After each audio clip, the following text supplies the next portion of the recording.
Welcome fellow adventurer and dungeon master, to a new episode of Problem Corner for Pathfinder 2nd edition. My name is Model42 and today I want to tell you why I cannot play Pathfinder 1st edition ever again, though I have to add that I do not hate the game or think it's bad, it's just that 2nd edition improved it on so many levels, that even D&D is taking notice, for good reason. This is not a list, it's just me talking and rambling for a short time.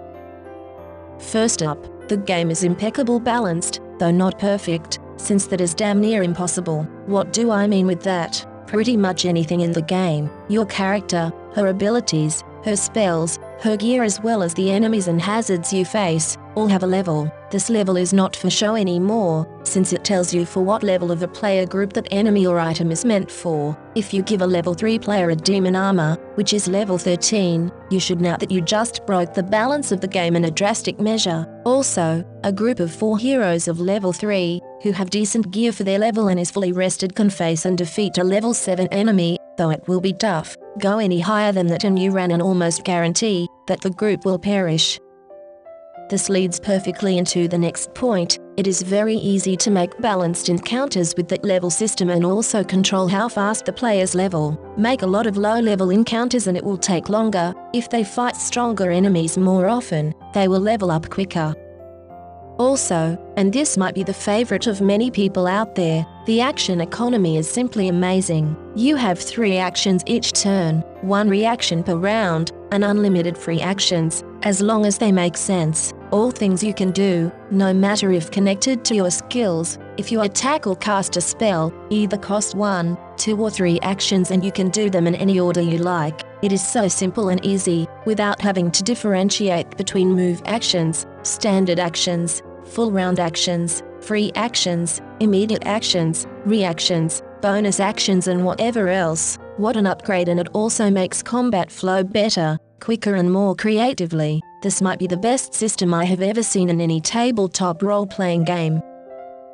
Character creation is my next point, and though it lacks the immersive depth of Conan, Cyberpunk or Legend of the Five Rings, it is way better than ever before, with simple rules and huge variety in the way you level your character, with each class being a sort of Lego set to create your own special version. Add the archetypes system, which is an easy way to multi-class, versatile heritages to create unique race combinations, and unique special subclass features to base your concept on, and you have unlimited potential at your disposal. The game also has amazing enemies and monsters, since the aforementioned action economy makes them easier to play as well, making each encounter a movie in and of itself if used correctly. There is a small downside that Paizo has begun to be more politically correct and certain monsters have been desexualized or their background more culturally neutral, to use those terms. But this is a thing of the times and we can always use the descriptions of old. One of such examples is the Rusalka, which, while still amazing to play, has become a farce to earlier versions and now is farther removed from the mythology it is based on, though many monsters have become cooler than ever before, so that is a win in my books still. Lastly, because of the game elements chosen, min-maxing builds is now not a problem anymore since the game is designed so that you have to be extra attentive. If you want to build weak characters, and normally you either end up with a strong one, or a very strong one in most cases, First edition has become a playground for breaking rules and power levels, something that D&D 5th edition has as well, though from what I read that is just bad balancing. Pathfinder 2nd edition does not have that problem at all, and though I am sure you can build extremely broken characters, it takes a while and the DM can easily balance it out, without making the game too difficult for the normal characters in the group, who should also be quite strong from the get-go. As a bonus point, the writing of the adventure paths has become better and they seem more focused and fitting to their narrative, with many of the older ones always having parts that did not seem to match at all or just having boring chapters in them that take away fun instead of being engaging. Since Paizo has begun publishing adventures for D&D 5th edition as well, I think there has to be something said for their quality of writing.